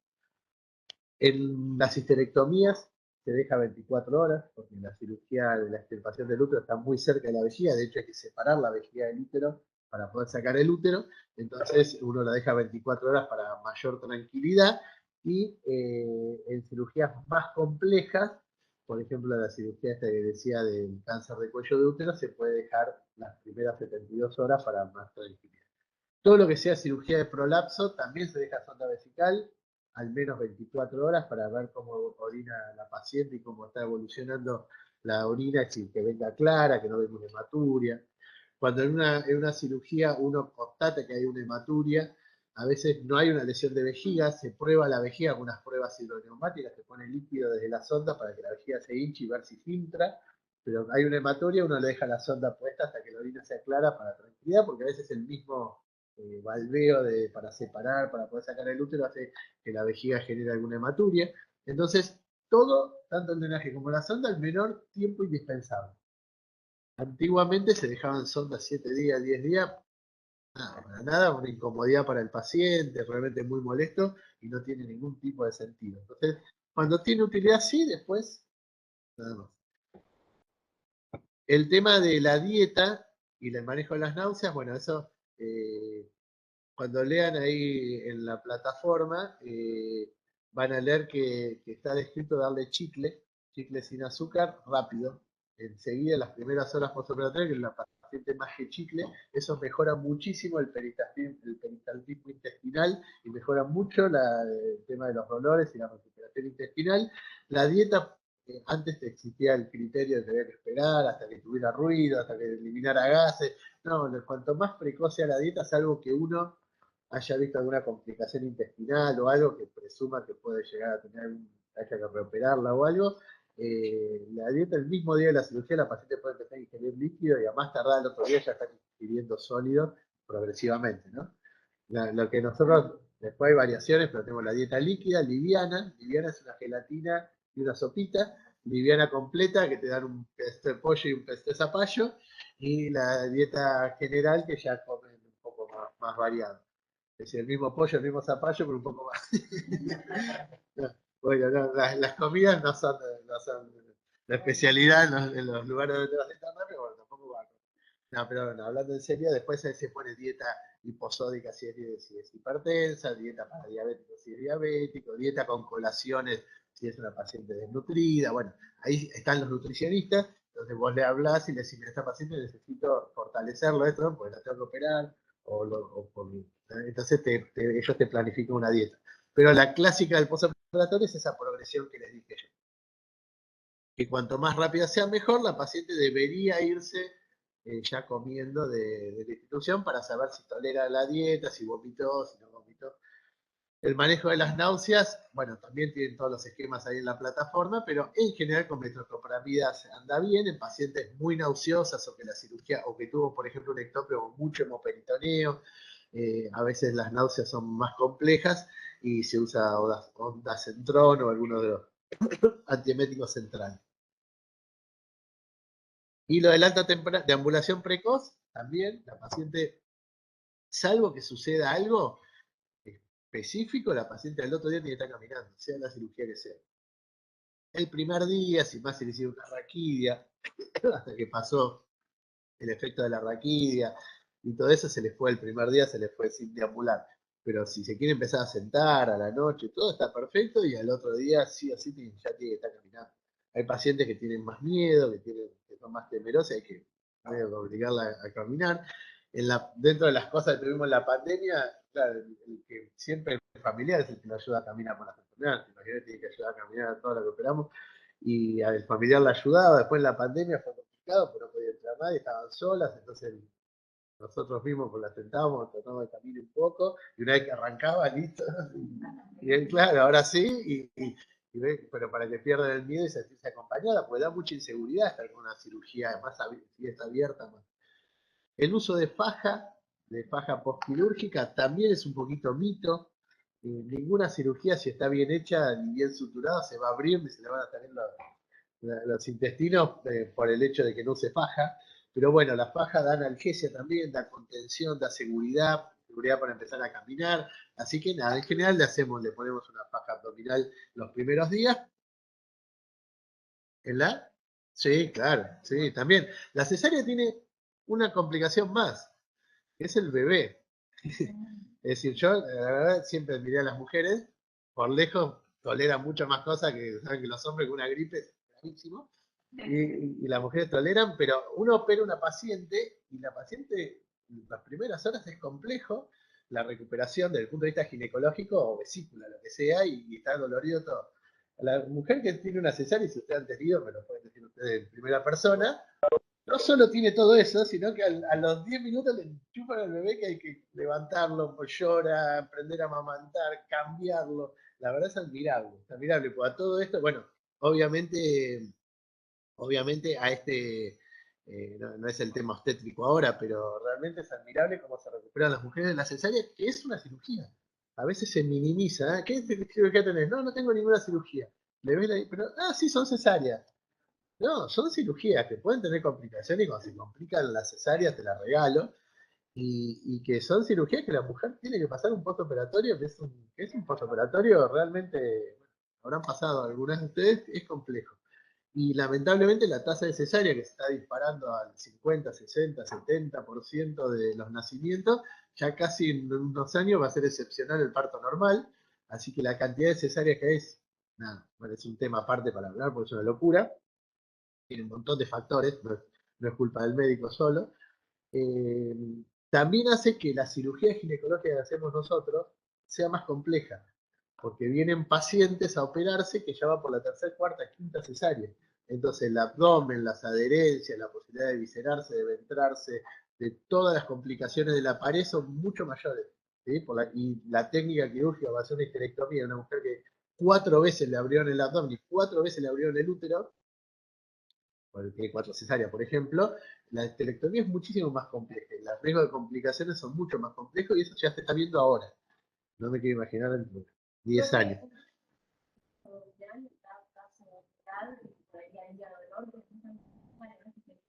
No, no, es decir, es uso y costumbre de indicarla, pero no hay una evidencia científica de que la paciente se ventre más o se viscere más por tener parto.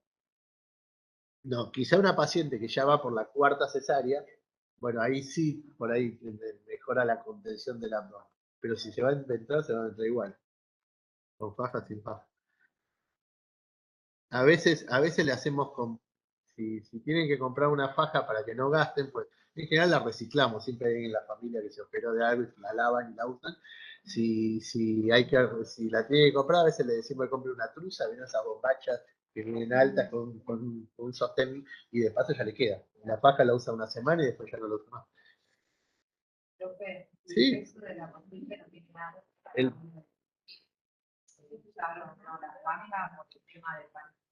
Vean, te voy a contestar así. Finalmente lo usamos en todas. Lo que cambia es el talle de la faja. Si es una paciente obesa, será un talle 4, si es delgado, un talle 2. En realidad la faja se la sugiere a todas. Ahora, como muchas cosas que ustedes van a ver, una cosa es el uso y costumbre que se hace y otra cosa es la evidencia científica que lo soporta. Mucho de lo que hacemos es empírico, mucho, pero de todo lo que hacemos es empírico y no tiene un soporte científico, una evidencia científica nivel 1. ¿No? Es así. Bueno, ya vamos terminando para que no se les haga tan tarde. Si alguno se tiene que ir, no hay problema, ¿eh?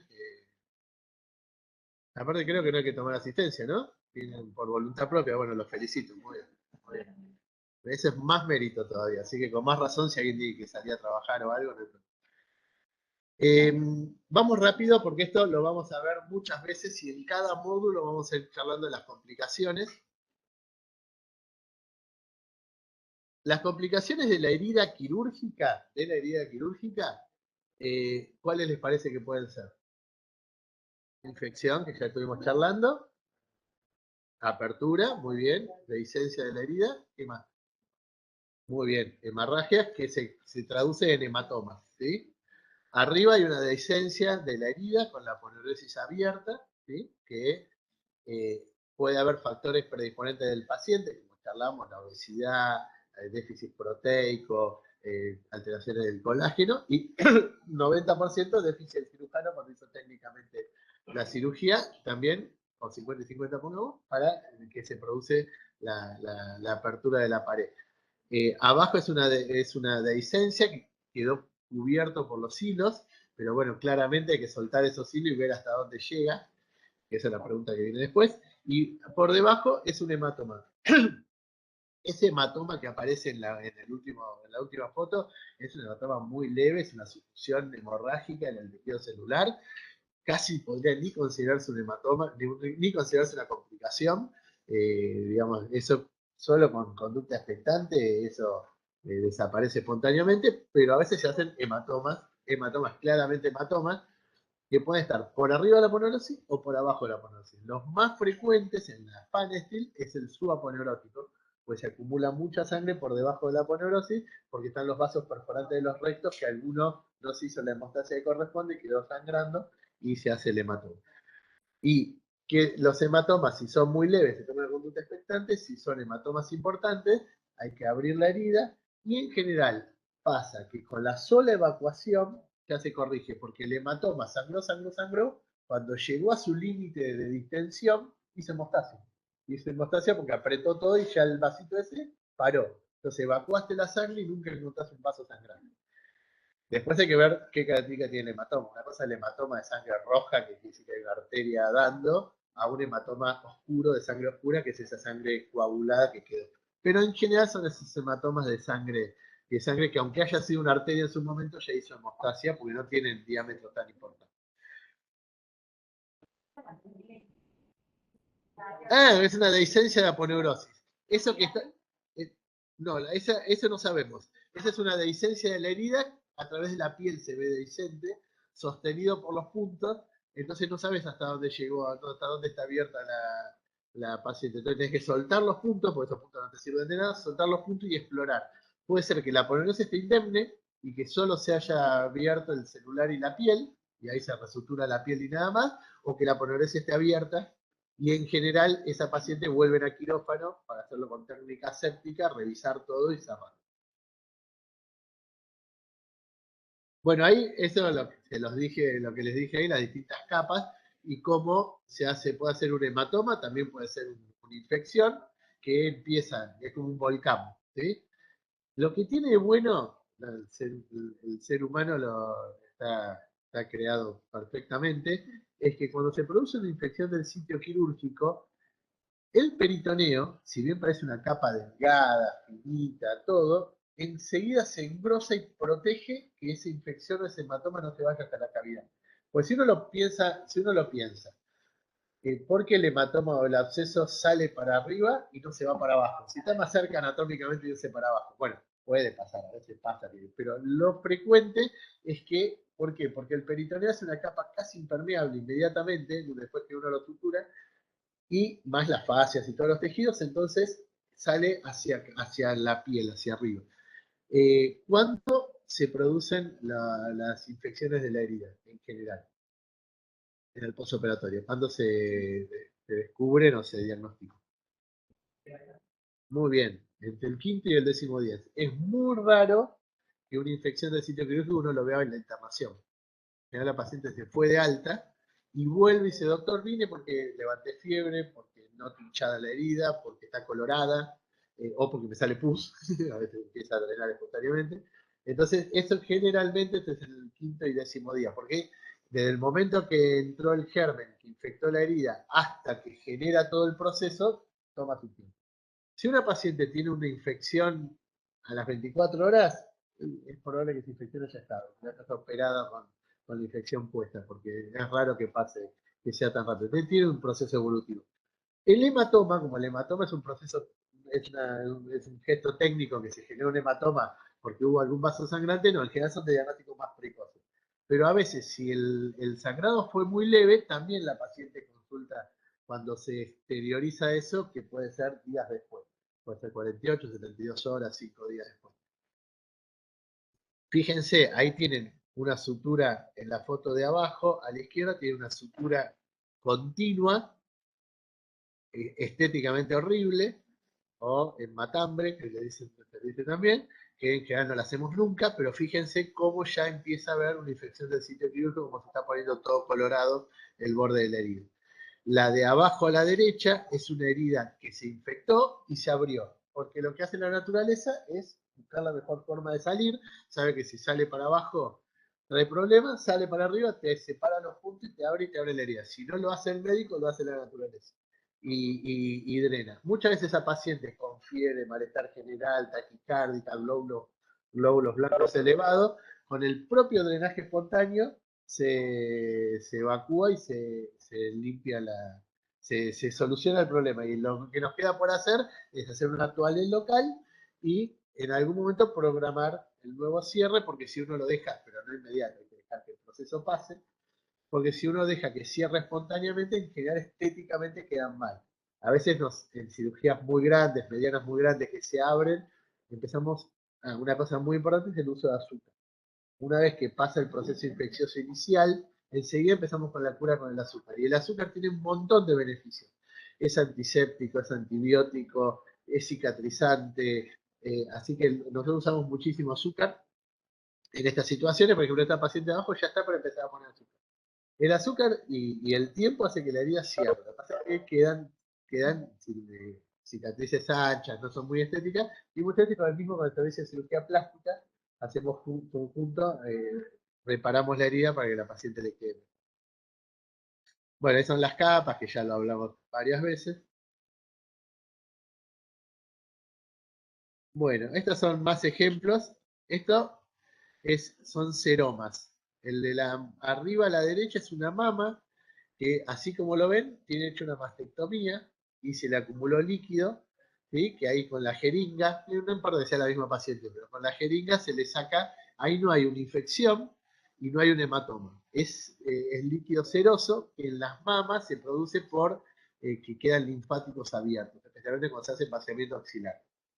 Entonces eso acumula líquido y genera que se hagan estos seromas. Las de abajo ya son cirugías pacientes que han pasado, el de arriba, el de la derecha es una mama, el de la izquierda parece ser una fan, sí, es una fanestil.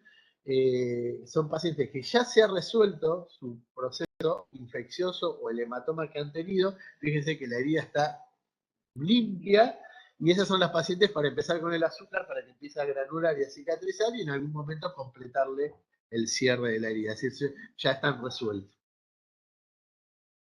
Y esto se abrió. ¿Cómo se llama? Muy bien, una dehiscencia de la cicatriz. Su nombre específico.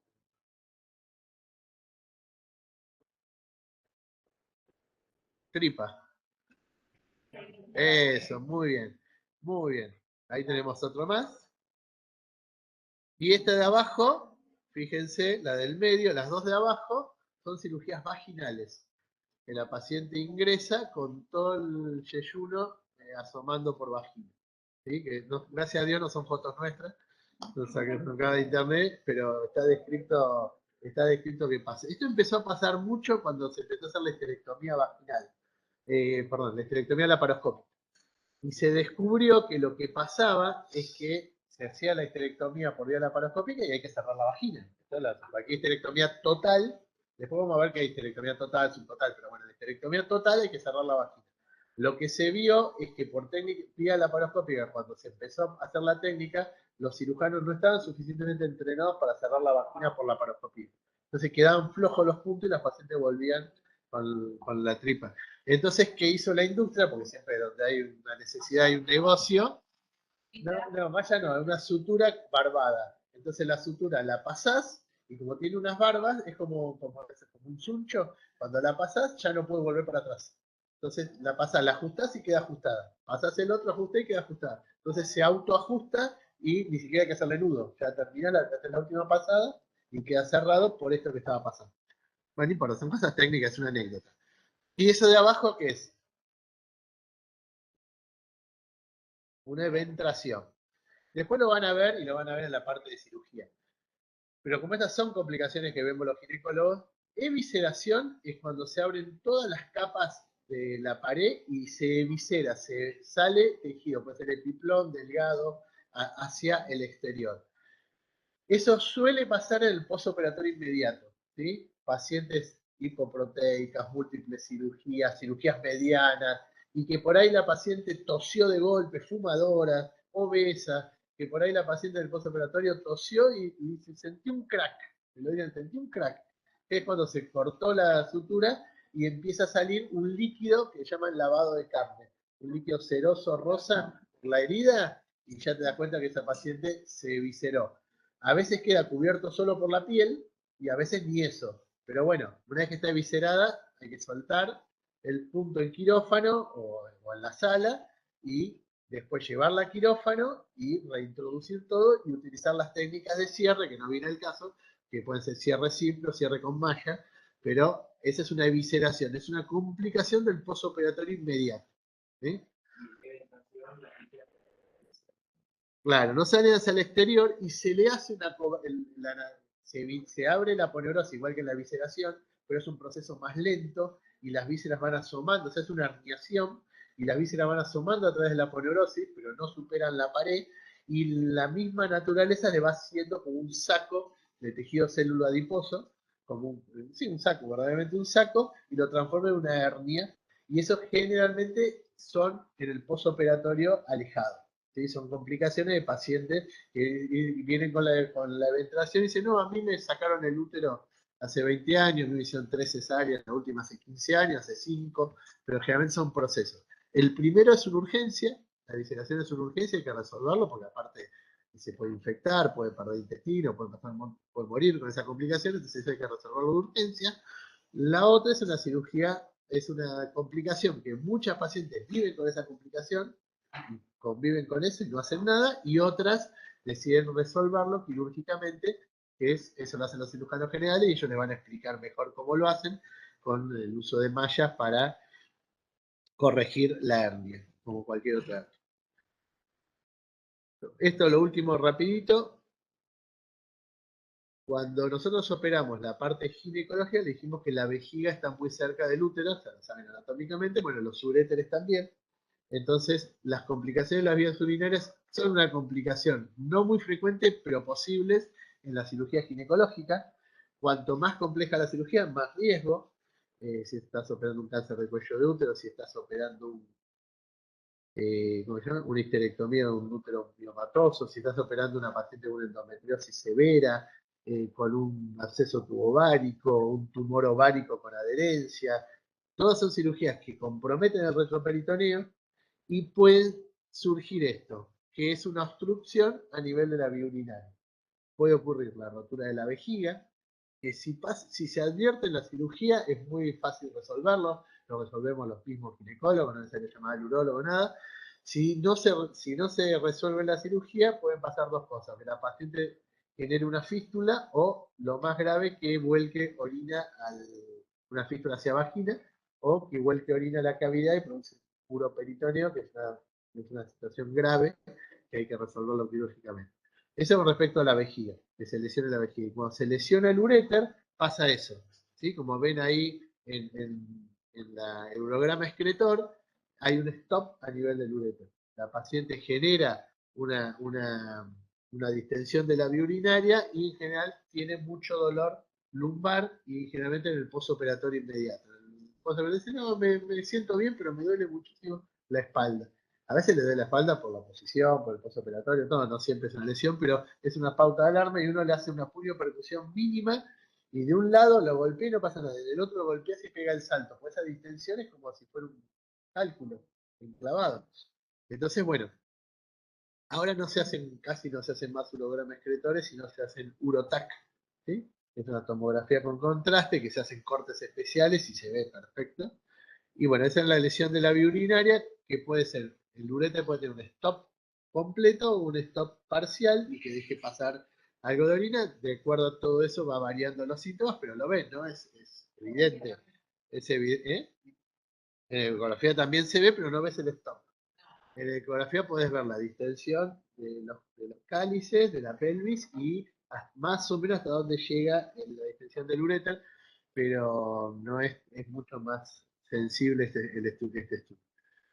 Cuando pasa eso, también a título informativo, todo esto pero que sepan que puede haber lesiones urinarias. Cuando pasa esto hay dos opciones.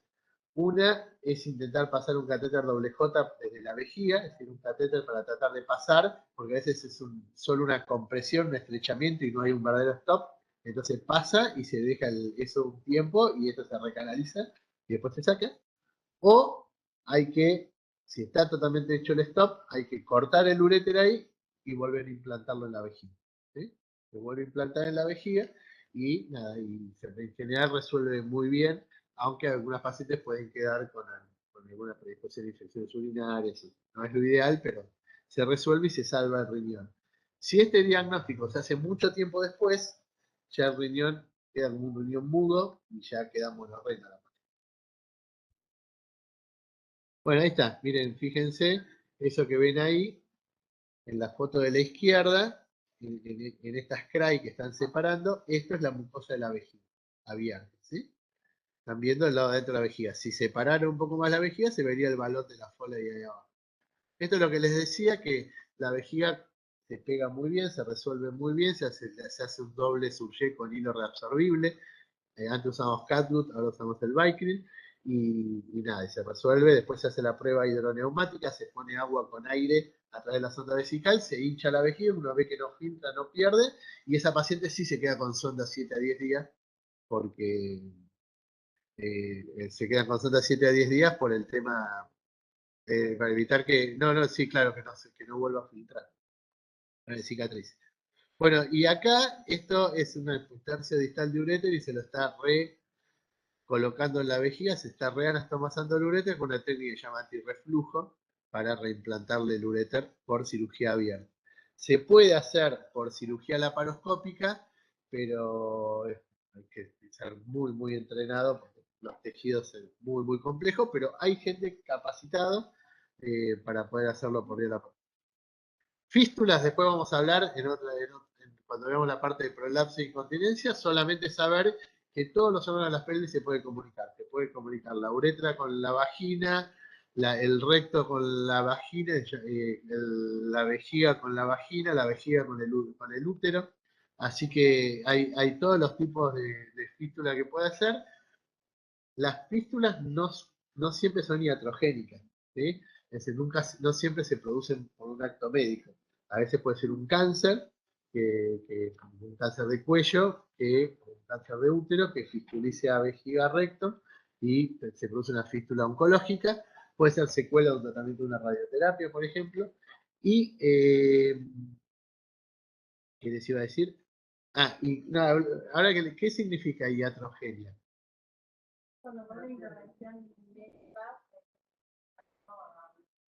Bien, que no es sinónimo de mala praxis, ¿sí? Son dos cosas distintas.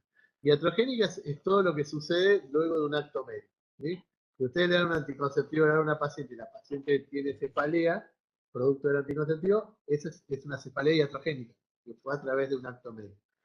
Distinto es que se genere mala praxis en el cual el acto médico iatrogenia generó un daño por impericia, imprudencia, negligencia o alguna situación. Bien, pero no son sinónimos. Bueno, complicaciones laparoscópicas, ya estamos en horario, así que no los voy a prolongar mucho, ya lo van a ver en los distintos temas, pero básicamente, ¿qué se les ocurre que puede haber una complicación en la laparoscopia? Perforación, muy bien, ¿de qué? Bien, perforación de víscera hueca, ¿qué más?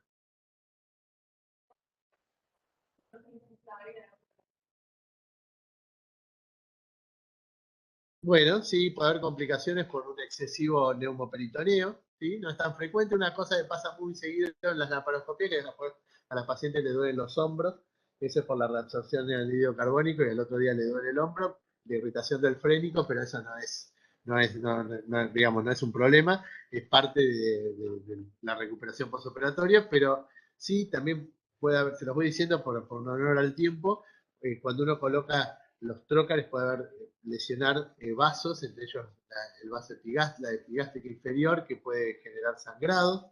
Puede haber infecciones como vimos, pero los más graves, como dijo la compañera, son las lesiones de víscera hueca. Advertidas a través de los punzones, que se puede advertir y solucionar, o peor, cuando son inadvertidas y la paciente en el postoperatorio tiene una complicación. Después las hemorragias, todo lo inherente a cualquier cirugía.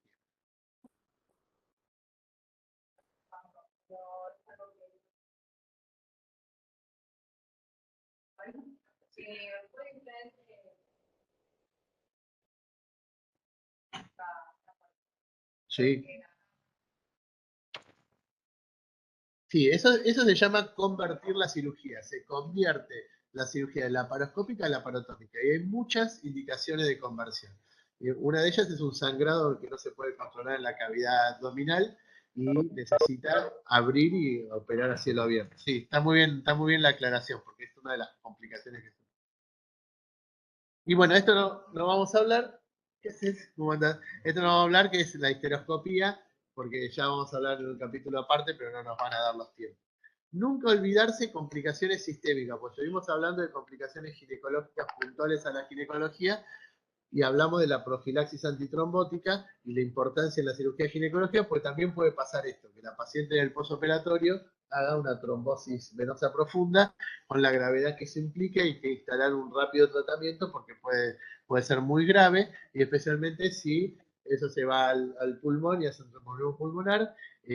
Todos tenemos alguna anécdota de alguna paciente, una anécdota trágica de alguna paciente que ha hecho un TEP, y a mí particularmente nos pasó cuando hace muchos años atrás, un cáncer de vulva, que la paciente, cuando ya tenía el alta enfermedad, se paró, hizo un TEP y se murió en el postoperatorio cuando la cirugía había salido todo muy bien.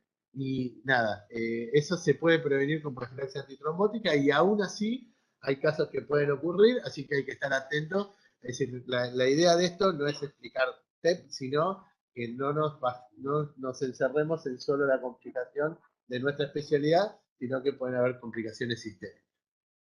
Muy bien, hasta acá llegamos. ¿Alguna pregunta?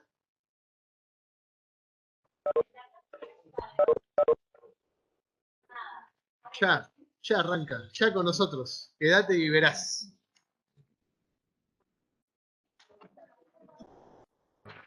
Va a ser todo semiología. Perdón, una aclaración. Disculpen. El jueves pasado yo habilité el primer módulo de ginecología, donde está todo. Está el caso clínico, lo que se hace, lo que tienen que leer para venir a... Esto se los digo, está bien, esta es la primera, pero para las próximas y de todas y de todo, lean lo que tienen antes de venir para aprovecharlo. Si no lo leen, ahora por ejemplo, vamos a hacer todo semiología y ginecología. Si lo leyeron, ya saben más o menos a qué viene, pero si no leen nada, aprovechen lo que le decimos nada más. Nos vemos. Sí.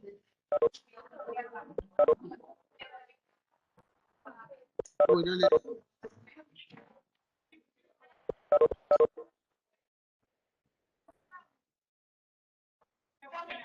Chao, chicos, nos vemos. Gracias por estar.